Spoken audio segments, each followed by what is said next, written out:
Today I'm going to be sharing with you some of my three biggest takeaways, biggest lessons that I learned while attending Funnel Hacking Live 2022. It just got done. It was really powerful. And when you really look at investing in yourself, if you are an author, a coach, a speaker, or other high-level entrepreneur, the greatest asset that you could possibly invest in is in your minds, is in your skills. That's why everybody who attended this conference, there's about 6,000 digital marketers and online entrepreneurs who were here at this conference, and each of them paid over $1,000 to attend, just a ticket alone, not including travel and housing. But they saw that it was valuable. Many of them even brought their entire families, they brought their children, because it's really a family event. It's a very, some people, they go the first year and they're like, this is incredible. They see all the childrenpreneurs, and they're like, I'm gonna bring my family next year. And then this year, there's far more children than there was last year, which is awesome because these youth are being encouraged to do entrepreneurship and solve problems and serve others unlike ever before. And they get to see other youth that are also excited, and then they start feeling like, well, I'm not too young, it's not too early, I can start now, I can be interested now, and then it's all over from there. And coming from someone who's been an entrepreneur since he was 10 years old and fascinated with digital marketing since I was 12, and I had a mother who really encouraged and fostered that entrepreneur spirit, it makes my heart happy to see Gen Z and the next generation being involved in this entrepreneurship. We also brought two young boys from church. One was 17 and the other was 12. And they were able to come and they were so excited. They wanted to get their YouTube channel up off the ground, and they're just seeing all the young people. Some children were authors at age 12. Some of them were Two Comma Club award winners. There was like Noah, who was over there, and Noah's 12 years old, and he was on, they have a separate event for the children, which I'm going to likely go to this year, and for families. And Noah gets on there, and he won a Two Comma Club, which means you have two commas. Like, how many dollars is it if you have two commas? $1 million. That's $1 million. So this 12-year-old made $1 million in his business, building funnels for other people. And Russell had him on stage, and he was like, so Noah, like, what do you spend your money on? What do you do with the $1 million? And this 12-year-old was like, well, I don't buy fancy watches, and it's like, I'm not going to go out and buy a Ferrari because, like, what? I can't even drive it. And everybody started laughing. I was like, wow, that's so true. But it's just really cool to see the success of all the different families and how family-oriented it really is. Today I'm going to be sharing with you my three biggest lessons. So the third greatest lesson that really hit me like a ton of bricks, and I'm going to take away and do something with from the event, is number one, there was an entire day with Dan Kennedy, which was awesome, that we were able to learn from one of the marketing giants that has been around for years. And he's probably made more millionaires than any other marketing trainer that is alive today. And in this, and Dan Kennedy, one of the things that he said that really stood out to me, people were asking, because Dan Kennedy speaks in a way that is not politically correct. It's not, and he knows it. And he's speaking very authentic to like how his mind works. He has a very unique way of expressing himself. And some would find it offensive, and others would find it like, okay, I resonate, or like that's my kind of humor. That's my kind of like comparison or analogy. And he's really straight. He's straightforward. He tells it like it is, and he's not beating around the bush, which for me, being a very direct communicator, I love that kind of communication. But he's saying things that like sometimes can make the audience cringe, like, are we allowed to say that? Or like, is that the politically correct thing? And it's like, no. So someone raised their hand, and they was doing an interview with Jim Edwards, who taught me a lot about copywriting, read his book, Copywriting Secrets. And then Jim Edwards was interviewing Dan Kennedy on stage, and there's probably about like 600, 800 of us who were in the audience. And someone asked a question like, what do you do when people are offended? Or how do you think through offending people online and with your messaging? And it was really interesting because what he shared is that I he's like, marketing is attracting those who you want and repelling those who you don't, who won't be a good fit for you. So in marketing, you want to offend. You want to polarize an audience. And hang with me, because it's very contrary to what you would think. But here's a tip. A good mentor is going to give you counterintuitive advice. So if it doesn't make sense to you, then that's a good thing. Because if it already made sense to you, that means you'd already be doing it. So as he's explaining how what you want to do is you want to design your entire business to attract customers for life. A lot of people talk about their ideal client, their avatar, or their dream customer, and I'm like, okay, that's a pretty cool terminology. But what Dan Kennedy talks about is customers for life. He's talking about people who will be with you not just in a transaction, but in a long term for decades, like 10 years, 20 years, 30 years, and beyond. And how would you like to have people who are working with you at that capacity? Like, even to illustrate the point, he said, who here in this room of like 800 people has been a customer with me for over 10 years? And there's about 25% of the audience stood up in this room of 800 people. And they've been working with Dan Kennedy for 10 years. I'm like, whoa, that's pretty cool. That's longer than many entrepreneurs have been in business. And then he asked the question, he's like, okay, out of those, remain standing if you've been a customer with me, a paying client, for over 20 years. And there was probably about 5% of the audience that was still standing. And you're there, you're like, what?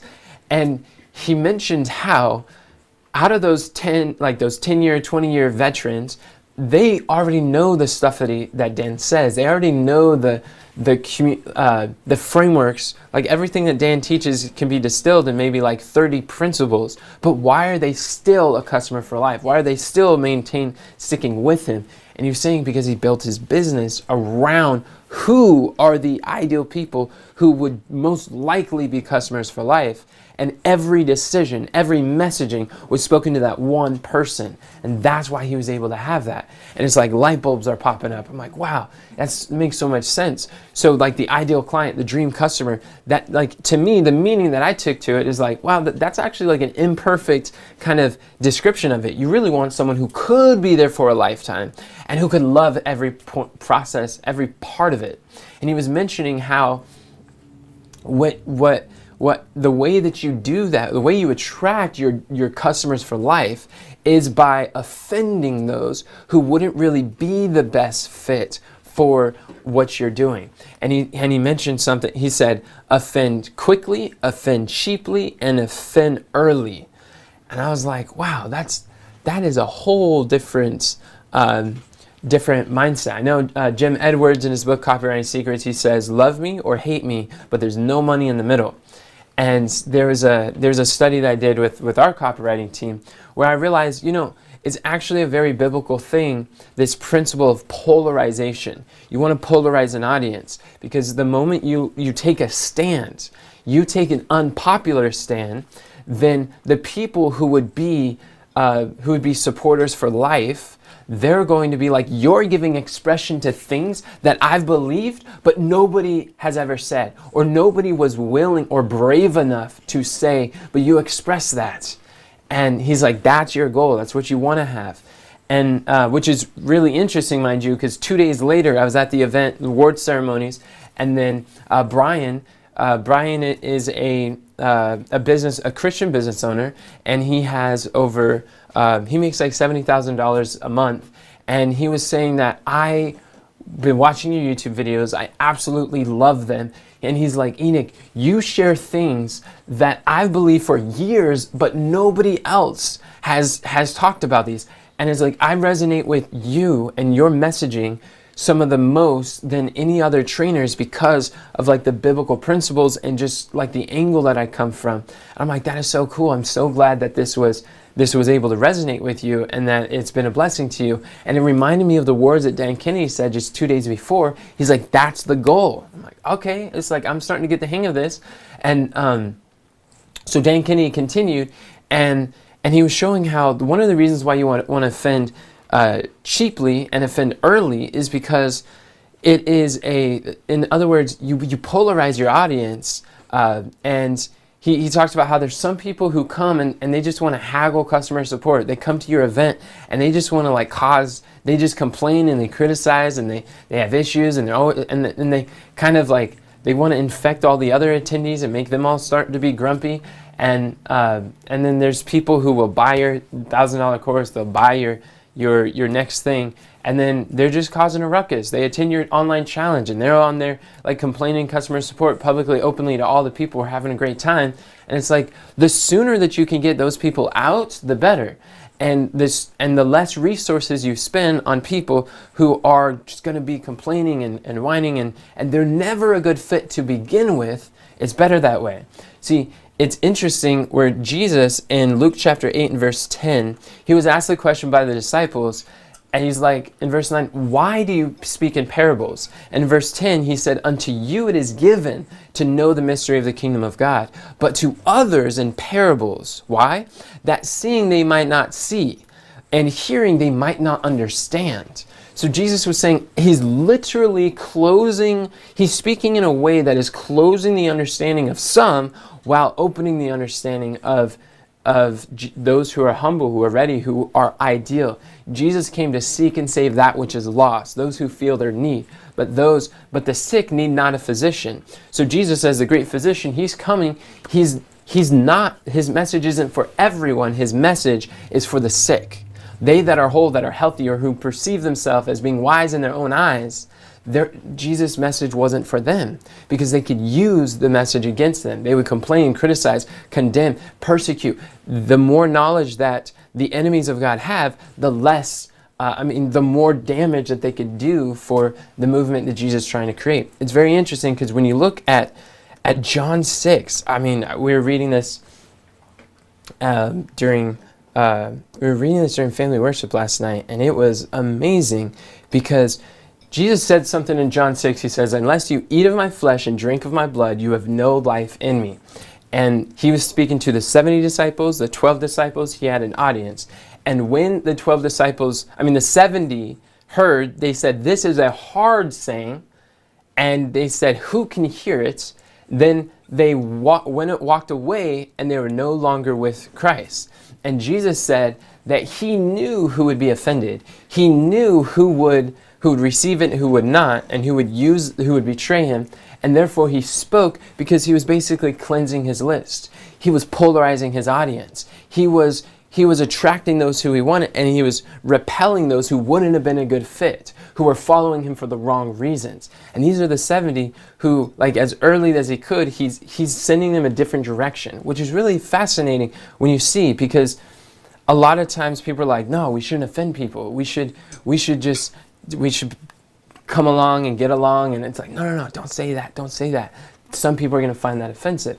But the truth cuts. The word of God is quick, piercing asunder. Asunder means separating. It creates two classes of people. In Matthew 10:34, Jesus said, think not that I come to bring peace on earth. I come not to bring peace, but a sword, to put at variance his father and the daughter against the mother. So variance is division. A sword divides. So the truth creates two classes of people. And that's always what you want to do in your messaging. Jesus was one of the greatest teachers this world has ever known. And he is the most influential people this world has ever known. And Jesus understood the power of polarizing parables. That he spoke messages that created two classes of people, that offended the people that were not the right fit, so then they wouldn't be so much on his tail, and then attracting those who could be converted for life, even eternal life. So right after offending the 70 disciples, Jesus goes to Peter and he says, Peter, will you now leave me too? And I love Peter's response. He says, where else would I go, Lord? You're the only ones with the words of eternal life.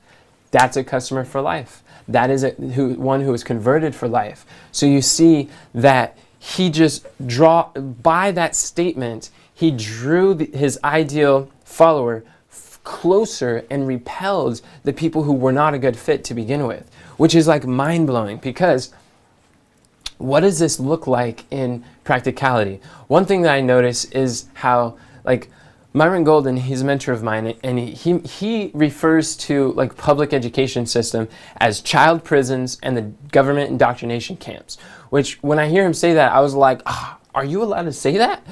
But I agree with him, and I'm like, yeah, that's how I feel. And I've never really cared too much about the whole public education system. In fact, one of my greatest educational regrets of my life is that I didn't drop out of high school sooner. I dropped out so I could pursue my mission in speaking and sharing with others. And I realized that speaking and creating content online does not require a high school diploma. And I had people tell me, you're going to be a bum on the side of the street. You're going to throw away your life. Don't do this to yourself. And it's like, don't throw away your life and don't waste it. And I had one teacher who spent we have a 50-minute class, and she's like, who here is going to go to college? And I'm the only one in this whole honors English who didn't raise her hand. And then she spent the next 40 minutes lecturing me on why college is essential to success and how we need it to thrive in this world. And I'm just like, I'm going to be a speaker. Like, I'm going to create content. I'm going to share a message. I'm going to be a messenger. And she was just like not having it. So because of that experience, I realized, I'm like, well, if I say how I really believe about this false education stuff, then it's going to offend people. It's going to turn them off a different direction. And then, but when I'm hearing like Myron saying that, he's so bold, so straightforward. And I hear multiple others, like literally I was having a conversation. It wasn't last night, it was the night before. Over in Florida with Shannon, and Shannon has Innate Labs, and she teaches creatives how to create, to become artistic in a systematic way. She does a great work, and she's got a PhD in like engineering with fashion connected and with like art, and which is really fascinating. She's like, look, you do not, she's like, I don't refer to myself as doctor because I don't want people to get the idea you need that education in order to succeed in business. In fact, she was sharing how it's actually the more that you advance in that educational system, the harder it is for you to thrive in entrepreneurship, and the more you have to unlearn, because succeeding in life and entrepreneurship is like the complete opposite of the rules required to succeed in college and universities and the false education. And I was like, yes. And also Myron Golden, he's got a doctorate too. So he's got a PhD and he's gone through that route. He's like, don't do that. Don't do that. This is government indoctrination camps. So just hearing it from the doctors and these entrepreneurs, I'm like, oh, I want to serve entrepreneurs. I want to serve those who have a message and help them to do what I've done. I've been full-time being able to serve and speak and share for the last 10 years. And people have been asking me, like, how do you do that? How do you financially support the work that you do? And so I'm like, okay, well, let me go help these people who have messages that can impact the multitudes. And I realized, like, they don't need like all the college education and all the collegiate kind of just indoctrination. Those who are institutionalized, thinking that's the only way to go, honestly, I probably wouldn't be the best fit for them.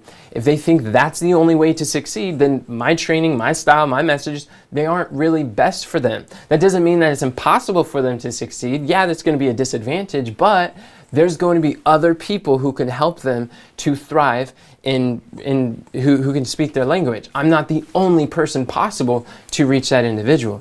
So when I look at that, what this looks like practically is there's a lot of freedom, because I'll be honest with you, it's been like for 5 years, 6 years of my speaking, there's been subjects I've been silent on that I've not spoken about because I was afraid of what other people would say. I was afraid, I wanted to please people and not ruffle their feathers, like the education or like my passion in Bible, my passion in business. And I've always loved selling. I've been selling things since I was 10 years old. When I was 10, I was making more money in my business as a 10-year-old than my mother was in her day job, which is like, wow, that's really interesting. But I never really told that to people because I was like, well, money is like, people got these like poor beliefs and around finances and faith and some really convoluted beliefs like poverty is piety, wealth is wickedness, business is bad. So as long as people think that, then I'm like, well, I don't want to talk about that because it's going to offend others or it's going to drive them away. And I was so concerned about that. But now attending Funnel Hacking Live, listening to Dan Kennedy, he's like, look, you want to offend those types of people because they're not going to be a good fit. And truly, it's like I felt like I was kind of, how do I say, trapped, or like a lot of it was subconscious. Like I didn't even know that I was not being who I really was and expressing myself fully and openly. But this was really awakening to see like, oh, that's one of the ways, because people who feel like, if you hear my beliefs about that false education and you resonate with that and you're like, yeah, like my college just left me a big degree, like they just left me a big debt. They didn't give me great skills. They didn't give me a great start in life. They actually maybe felt like it was a hindrance, or I could have done better going somewhere else. And it's like, yeah, it's like we resonate. Now we're closer together than we were before. And I realized that's the power of polarizing. And here's the thing. If you think that you can go along and not polarize, you're wrong. Because like, even let's look at your pricing, for example. The pricings of your products will polarize your audience. Just by the way that you speak, you are always polarizing people. You're attracting some and repelling others. So you want to be mindful how it is. So pricing, let's say that you are, if you have low pricing, then you're going to repel people who have purchasing power, who would like to pay a premium for what you offer. So if someone identifies as the best in their field and they want to work with the best, they want to learn from the best, and they want to be the best, and they believe that their mind is worth it. They value investing in themselves. Successful people will see the price so low and they're like, well, if you're the cheapest, no one expects you to be the best. And if you're the best, no one expects you to be the cheapest. So you're actually going to repel people who are, if your prices are so low, you're going to repel premium people. Now, let's say your prices are high. You're going to attract the wealthy. You're going to attract people who could pay for it.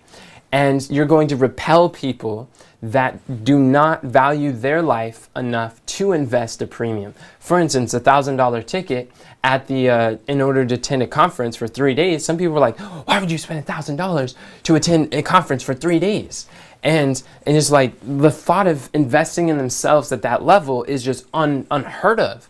And I'm like, why would you pass on, if you have an opportunity to be around so many successful people and learn strategies that could transform your life, add another $10,000, $100,000 revenue to your business, how can you not, like I can't afford not to attend a $1,000 event. But to the poor, they're going to be turned away by the pricing. And when I say poor, I'm not talking about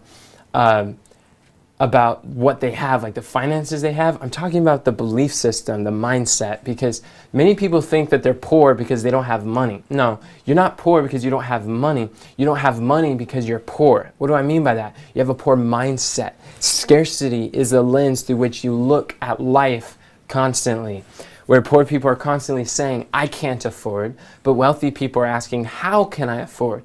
That poor people are always blame their lack of resources why they can't succeed, where wealthy people always see that failure is never a lack of resources, it's always a lack of resourcefulness. So they're saying, what resources could I create to succeed? It's a total different mindset. It has nothing to do with how much you have. It has everything to do with how much you appreciate, how aware you are with the resources you have. That's the difference between the rich and the poor. So what I'm saying is, those who identify with failure, those who identify with poverty, like not enough, scarcity, I can't do it, I'm not worthy, I'm unable, they're going to see a premium price and be like, oh no, I can't do that. And they're going to go somewhere else. So just your pricing alone is going to polarize. You're going to offend those who are doing big things in life and who can pay for your advice, who could pay for your service. You're going to offend them by having so low, or you're going to offend the people who are not there in their journey yet to work with you. And there's plenty of other ways that there's plenty of other ways that people can work with me. I've got free videos. I got the book, I Want to Mentor Now What I Do, which will definitely help people to to help understand the financial laws that I needed to understand to change my situation. And there's just cheap products. There's a lot of opportunities that people have to work at whatever level of commitment that they believe that they're worth, and wherever they are in their journey. So my point of this is, if you're trying not to offend people, you will be offensive. And if you don't take a stance, even if it's unpopular, you will not attract their attention. But when you take a stand, people are going to be like, whoa, did they just say that? Are we allowed to say that? And then like Jesus was a contrarian. Was Paul a contrarian? Yes. Was Peter a contrarian? Yes. These are people that were not sharing popular opinion. They were willing to stand out. And when you take a stand, then other people the right people are going to be like, they're going to lean in because they're like, this is what I believe. This is what I agree with, and I want to know more. And they're going to stick with you long term. So in short, it's really shifting on what I learned from Dan Kennedy day one, was to shift to focus on serving your lifelong customers. Who would be those who would stick with you for a lifetime? Now, how do you do that? By offending people early, offend people cheaply, and offend people quickly. And realizing, like, the sooner you have that messaging where you're clear with who you are, then just know that you are not for all people. There's different ministries, there's diversity of gifts and abilities. So you are to be the right person for the right person. And stop trying to be who you're not. That was something that was a big message to me. It was very freeing. The second greatest lesson that I had was the power of having a book. If you're an author, a speaker, or a coach, I just realized that, like, having a book is one of the best tools that you can have, because for instance, like in me having this, I want to mentor, now what do I do? People ask, like, I've heard before that, like, I stopped believing in business cards a long time ago. So people ask, what do you do? And they give them a business card, and it goes with the other stack of business cards from the event. Then they go home, 6 months later, they're going to a next event, and they see, oh, here's all these stack of business cards from the last event. Throw it in the trash. And it's just like, I don't have time to look at that. And like, I literally just did that not long ago. But when you have a book is way better than a business card. You can tell them what you do. You can show them how you help people, how you serve people. And it's fascinating because like the word authority, the root word of authority is author. So when you author your own book, it automatically leads you to be an authority on that subject, which is really fascinating, like on so many levels. And the way that the common people think about a book, they think it's so complex, they think it's so hard, they think it's complicated, they think they have to be a writer. And I find that with the book, I've been able to help people to realize, like, look, I love telling people, it's like, I am not a writer, and I thought out of all the pieces of content that I'm a speaker, I like to communicate verbally, but to think of writing a book, that was the last piece of content I would ever think of doing. But just as the book teaches, find a mentor who has the results that you want, pay them whatever they charge, or do what to find out what they did, and then do that exactly what they did, and continue until you have the results that you want. And I found a best-selling book mentor, James Malinchuk, and he helped show me the way. And I realized, oh, the key is not to write the book. The key is to speak the book. Speak it from a video and record audio, transcribe it, do whatever the case may be. But this is the way to make things so much easier. And when I'm speaking to speakers and coaches and content creators, I'm telling them that, they're like, what?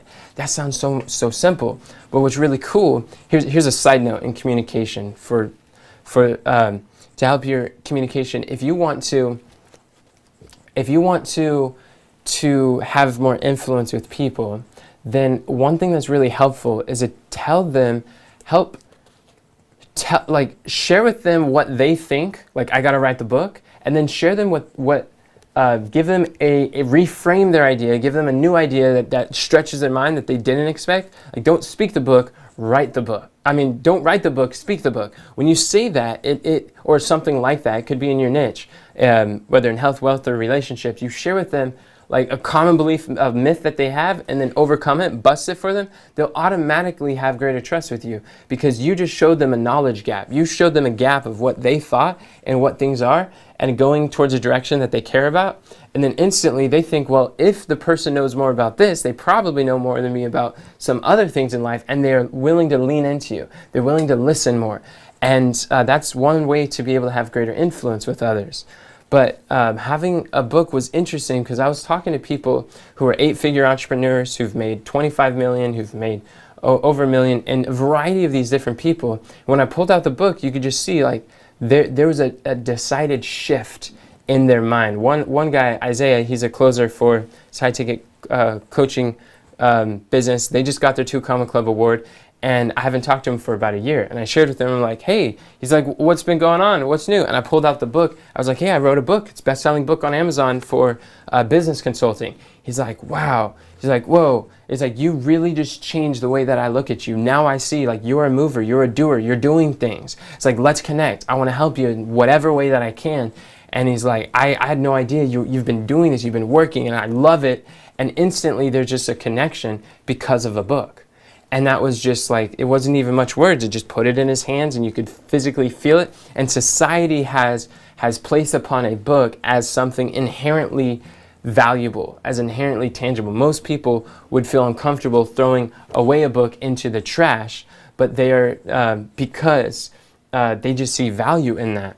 So when you write a book, it's one of the best ways to get speaking engagements, to get media appearances on podcasts, on TV, on YouTube. Just being able to have something, it really makes it easy because so many of these platform speakers or these people who own platforms, who invite guest speakers, they're looking for experts, they're looking for people who are credible, who are authorities on their subjects, and a book will help you to do that.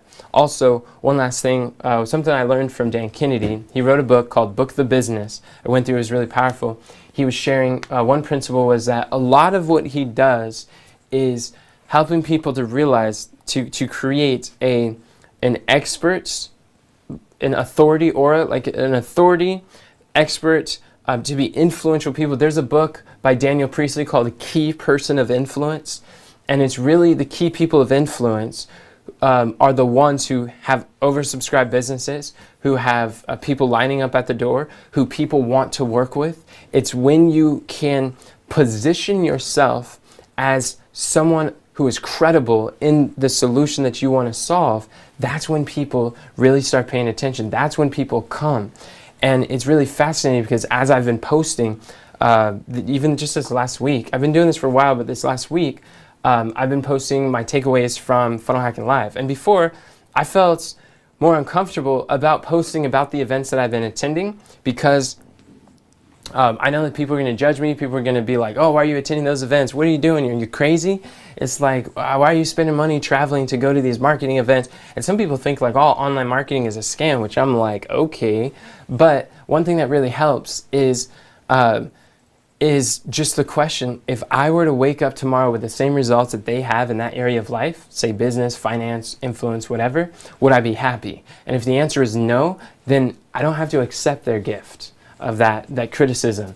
And so that was really eye-opening. So then I just decided to be vulnerable, be bold, be authentic, be true, and share the events, share some of the takeaways, the lessons, the photos. And I was able to meet Russell Brunson, the owner of ClickFunnels, who's been evaluated $1 billion company. I was able to meet him on a stage. We shared the stage together. That was fun. Was able to meet Daryl Eves, who's one of the top YouTube experts and consultants in the world, who's taught me a lot about creating content online since like 2012. And it was just some really cool people, and it's been exciting. I've been sharing with people, some being more open and honest, and people have been responding. Now there's a lot of inbound leads that are blowing up. People are like, they want to know more. They want to work with us. They're interested. Now they see, it's like, okay, this is a person that invests in their mind, and they're being trained by people who maybe they've been watching secretly and they have a dream and they've been wanting to do. So now people are more interested than before, and it's just by being able to publish these things. So the second great takeaway that I got was having a best-selling book or having a book, authoring a book It is an amazing tool for networking. It's an amazing tool for business. Where before I intellectually knew like what's better than a business card is a book, but now I experimentally know. And I've been seeing at the past like 4 events that I go to, the book is a great conversation starter. And the sooner, if you have a mission, if you're on a mission, you're starting a business, you have a business, you're scaling a business, you want more leads, you want more conversions, you want to be able to develop relationships with people at scale, then getting a book sooner would be better. In my book, I Want to Mentor, Now What Do I Do? I will teach you the lessons that you can learn how to publish a book. This isn't a book about publishing books. This is a book about finding a mentor who could demystify a lot of the confusion and who can help you to really get to that path quickly. It took 2 weeks for me to write this book and publish it, and it got to bestsellers shortly after. So it doesn't have to take long. If you have a book for a year, for 2 years, if you have a book in you, then get a copy of this book, and it will show you how to turn your dreams into reality. You can get the first 3 chapters at iwanttomentorbook.com, and you can get access to this today. So those are the first 2.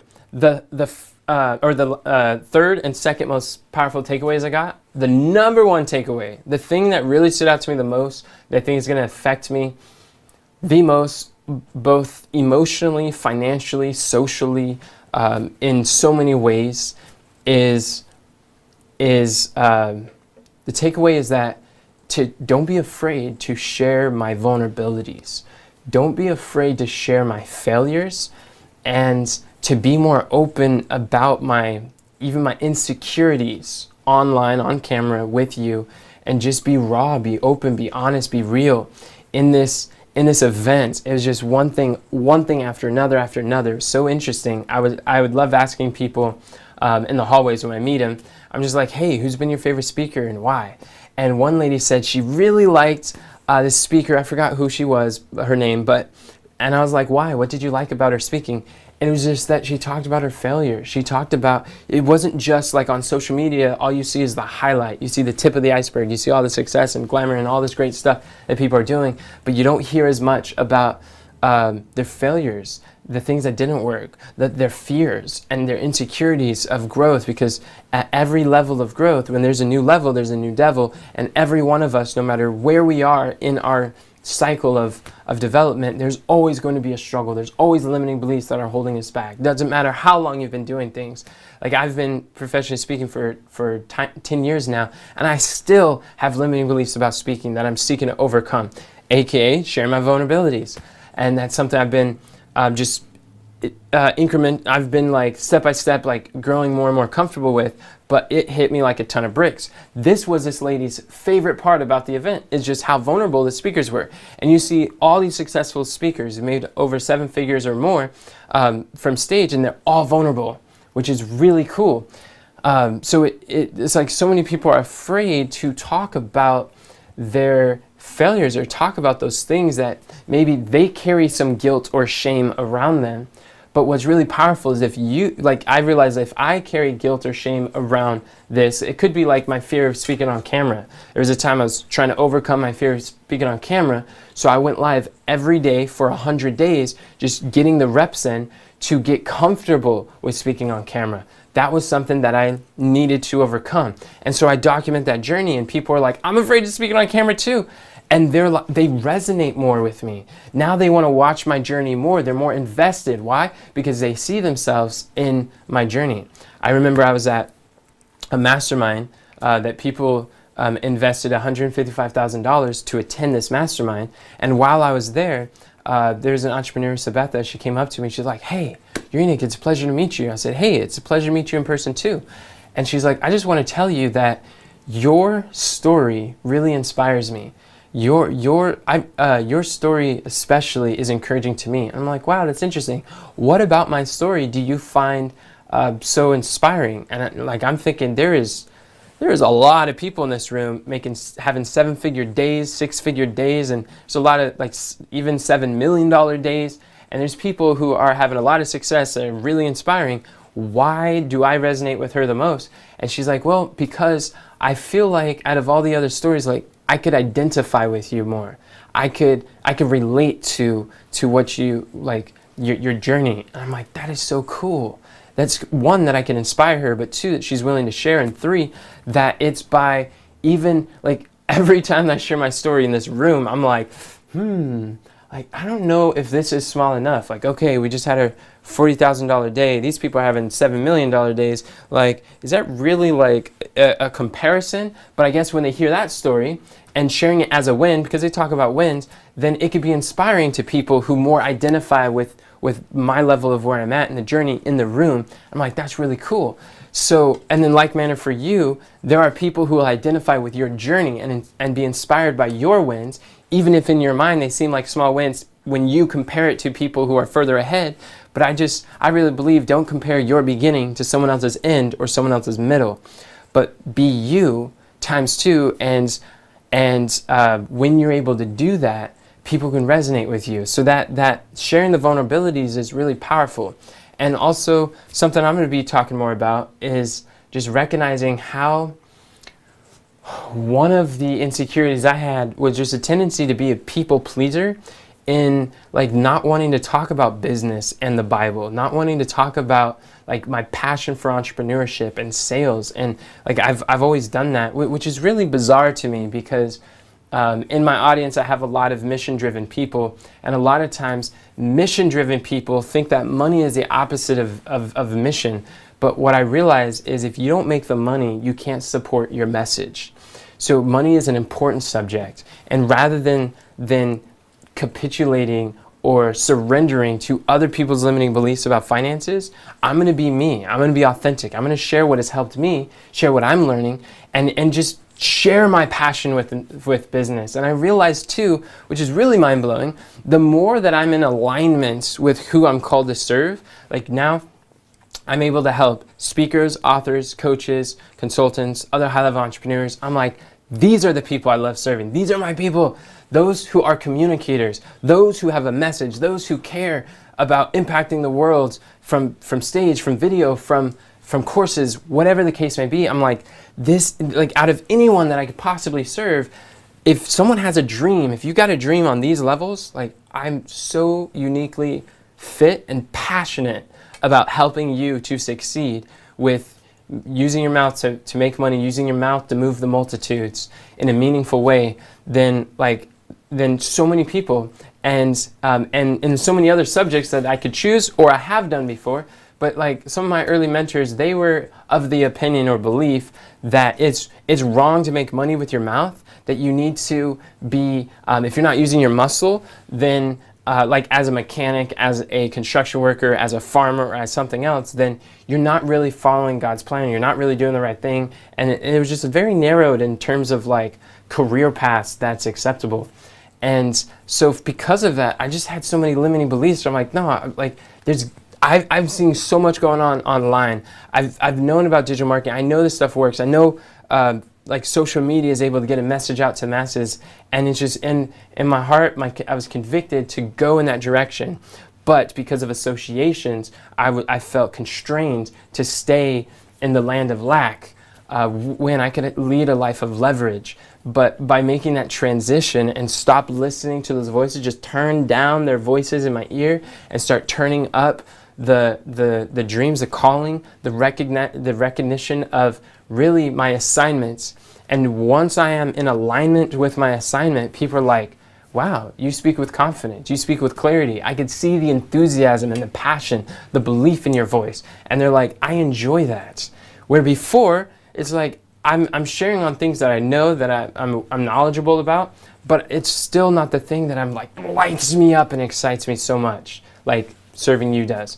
So that's an area where sharing some of my vulnerabilities, that like maybe you have something that you know that you want to do, but you're afraid of what other people are going to think about you going in that direction. Maybe you have something that you recognize in your life is a struggle that you're going through, and you may be afraid that other people are going to judge you, or if you admit a flaw, that people won't trust you or like you anymore, or that it's going to push away others. But I'm here to tell you, when you admit your flaws, you will actually become more attractive. People will be more interested in you because they resonate with that. Like there's this concept that I'm really I'm really starting to reconsider in my mind. For quite a while, I always thought that the key is, when sharing your testimony, is you want to share your scars and not your wounds. Share your scars and not your wounds. But I'm starting to realize maybe it's not best to share your scars. Maybe it's best to share your wounds and your scars. Meaning, like, wounds would be something that you're going through, a current struggle or difficulty as you're going through it. And scars would be something that you went through in the past, you found resolution, you found the answers, and then you share, like, when hindsight's 20/20. That's the only time that you share. But the difference is, like, I remember there's this one speaker who was over there. He's an 8-figure entrepreneur, and he showed a photo of his family, the farm that he grew up on, and his beautiful wife, and he was just like, this is a life. And we're like, wow, that's so cool. I love to see his family together. And then the next photo, he's like, I'm going to be open with you guys. This was the worst day of my life. And the next photo, you see this grown man in tears, just crying in the front seat of his car. And you could see he's so distraught and there's something going on. He's like, this is the day that I learned, or this is the day that my wife asked for a divorce. And it was the worst day that I've ever gone through. And he's talking about purpose. He's talking about alignment with your assignment. He's talking about, like, business and meaningful and just being whole rounded. And so he's sharing that the photo that he took was from a live stream that he did, a Facebook Live to his audience, where I'm like, wait a second. That live stream, is that a scar or is that a wound? That's a wound. And he took a photo, and now he's sharing it with us. It's a scar now, but when he was live, he was influencing the people. He was helping them. He was building connection, and he was finding support. And I'm like, that's really interesting. And then he shared how, by God's grace, they were able to repair their marriage, and their son, who was super healthy and excited right there, the son had like tubes in his stomach, and he looked all frail and sickly, and he had near-death experiences with his health, but now he's healthy and happy and wholesome, doing well. And so their family's doing good now, but you just see that journey. And so for me, I'm like, man, this guy's being so open and honest, and they're sharing a wound. There was another time I was attending Offer Mind with Steve Larson, and he had a guest speaker there, Mandy Keene. She is like a mindset coach, like a childhood trauma coach for just high-level entrepreneurs, and she's a coach for Russell Brunson. And it was interesting how she's going through the process. She's like, Russell Brunson's one of the most authentic and vulnerable people I've ever known. Like, he does things that blows my mind, as she's sharing. And she's like, we'll be going through a session with Russell and talking about some really, like, just uncovering these subconscious, like, limiting beliefs and these stories and experiences from childhood that have really hindered him in business and life and as a father, and just showing up. And just, like, really uncovering this raw stuff. And then, like, 3 days later, she hears him on his podcast just basically talking about this new, I was in this session with my coach, and I had this revelation of how, and he's just like, he's just pouring out his heart and documenting his journey about what he's been discovering as he's discovering and where he's going. And she's like, this guy is so bold and so strong in who he is. And when you look at that, is that a wound or is that a scar? No, that is a wound, because he's going through this process in the coaching session, and he's just now discovering these beliefs and stories that are holding him back. And then, like, that day or the next day he records, and another day or two is now live on public for all his hundreds of thousands of viewers to listen to. That's not a scar, that's a wound. And that's what he's sharing, and he's building his audience as he's doing it. So what's really powerful is, like, okay, these people are sharing wounds, not just scars. So I'm starting to reevaluate what that looks like. There's one other example. I was watching a replay of Funnel Hacking Live, and there was a lady who was on there, and she's like a marketing mama. She helps people. It was like her and her husband who were doing this business. It was like an 8-figure business, and she was excited and whatnot. But then her husband died. Suddenly, unexpectedly. Now she's a widow. Now she has to discover who she is and her identity, and she has her children that she needs to take care of, and she's got this business that is now on her shoulders that she didn't, like, have to bear before when her husband was there alone. And so there's so much turmoil, and she's like in this deep grieving process and just making sense of life and trying to process how everything's going down. And and she's sharing this journey and how she's talking about how it's like being in the belly of the whale experience in this moment of darkness before like reaching Nineveh. And so it's cool she's sharing these biblical principles from Funnel Hacking Live. And she's talking about the reason why she was on stage is because Russell saw that she was documenting her journey in the grieving process, in finding her identity, in building and maintaining her business and being a mother, like through all this deep like healing process. She was documenting, doing daily live videos and sharing her journey. And because of the authenticity, the vulnerability, the realness that she showed, the courage, that Russell's like, I want you to come talk about that. So let me ask you a question. When she's grieving the loss of her husband and she's going live every day through the process, is that a wound or is that a scar? That's a wound. And her audience was able to blow up and her dollars were able to blow up because she's just being real. And people have wounds. There's a lot of wounded warriors who are still out on the battlefield. And when you're able to stand up and take a platform, and I believe part of letting your light shine is speaking with your mouth, giving a message out to others, grabbing the microphone, being visible, going live on camera, letting your light shine is the scripture says, a city that is set on a hill that cannot be hid. So it's an elevated platform that you're able to share your message, your journey, your experience. And she decides to be that light to these wounded warriors. She's a beacon of hope. And when they see her struggle, they're like, okay, she's able to struggle where she is. I can struggle where I am, and there's hope. There's a mission. I don't have to give up. You see driven people who are going through discouragement, but they're still driven. They're still going towards their calling. Then it's inspiring to other people. So that's where I realize, like maybe for you, for me, is like, where are the wounds that we can share? Where are some of the insecurities that we have that we are actively working on overcoming? And just take people's journey where we're going. Instead of waiting until all these failures in the past and talk about our successes, let's talk about our failures. And I find a lot of times Russell on his podcast, he talks about like, I'm about to do this event. I've never done it before and I'm so nervous. I don't know what's going to happen. But it's like, I'm looking forward to what's going to happen. And then because you hear the insecurity, you see the development of character, people are interested, like you're leaning in, you're like, yeah, I wonder how it goes. Then you either attend or you wait for the podcast to go out and he's like, all right, we just did this. It was intense, but it was so worth it. And these are the lessons I learned. Or they're like, we did this and we bombed and it did not go the way that we expected, but here's the lessons that I learned. Either way, the audience is rooting for Russell. They're excited. They're celebrating the results, even if it's conflict, because they related to his pain. Now they can rejoice with his gain. And that's the same thing with us. So one of the biggest things that I took away, the greatest lesson I learned from Funnel Hacking Live is just a deeper impression to share my vulnerabilities. Even just sharing how I'm naturally introverted. Don't usually share that with people. How just like the insecurities. And now I'm going to be looking through, making a list of what are the areas that are my insecurities or vulnerabilities, and how can I share that in a way that could bring hope and inspiration. Like literally on this past week, I've been posting on Facebook, and on there, one of them I shared like my journey of overcoming stage fright, how I was like socially stunted and I was put in special education class, and how I didn't get along with the other children. And I had a severe stuttering problem when I was a child, and how I was fat and overweight, and I was bullied and picked on because I got big ears and a big body. And it was just like, it made me so afraid to talk in front of people. That was the last thing that you would think, is to see me up in front of an audience in a suit, in online, offline, whatever.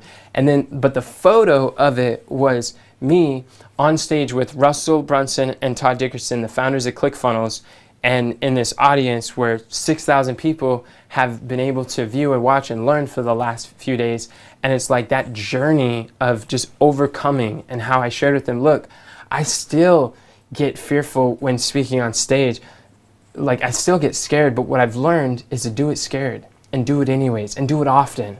And I realized that the fear never goes away. You never become fearless, but courage can only exist in the face of fear. So it's when you have that fear and you decide to go forward anyways, that's what true courage looks like. And by sharing this, people are resonating. They're like, me too. They're like, I'm introverted. And it's like, oh, I've been afraid. I have a message that I've been holding back. And they get so excited and they're inspired and they want to know more. But then I'm just being vulnerable about where I am, where I've been, and where I'm going. And people want to know that in this world of so much fake social stuff, they're looking for real people. And you could be that real voice. You could be that beacon of hope, that light that's set on a hill with your message and with your content, whether it's in a book, whether it's a course, whether it's other people's platforms, a YouTube channel, podcast. There's so much opportunity now. And so in this, these are my 3 biggest takeaways. Number 1 is sharing my vulnerabilities. Number 2 is just a book is way better than a business card. A book is amazing for networking. And number 3 is to not be afraid to offend people, but to take a stand and speak to those who would be customers for life. Speak to those who could really resonate and connect with long term. So if you're interested in learning other lessons that I learn as I go, or if you'd like to know how you can maximize your mentorships, whether it's from a seminar, a course, a coaching program, then I highly encourage you to grab a copy of this book, I Want to Mentor, Now What Do I Do? Because it's going to teach you how to meet master mentors like Russell Brunson, like Daryl Eves, like these people who are the best in their field and how I've been able to network on purpose and get an audience with them. And it's going to teach you how to maximize your mentorships. So if you're investing in programs, investing in your mind, and you want to get the most out of your investments, grab a copy of this book, iwantomentorbook.com, and it'll also teach you how to master any skill in half the time. It's like, why wait when you can go faster with the right mentor? Find someone who has the results that you want, and following the principles here, you'll be able to prioritize your learnings, overcome information overwhelm once and for all, and you'll be able to really excel faster than those of your competition who does not have a mentor because of reading this book. Go to iwantomentorbook.com and you can get your first 3 copies here. I'm excited to be able to serve you. Thank you so much for watching, friends. And share this with other people. Let others know that there's some resources. If you found this valuable and encouraging in any way, then definitely go share it. And I appreciate your time. My goal is to give you value and to never take your attention for granted, but to help you to leave these trainings, leave these messages, leave your interaction with me better than you were before you came. So if this has been helpful, let me know in the comments what stood out to you the most. What was your biggest takeaway from this video? And have a great day, friends. Remember, God doesn't call the qualified, He qualifies the called.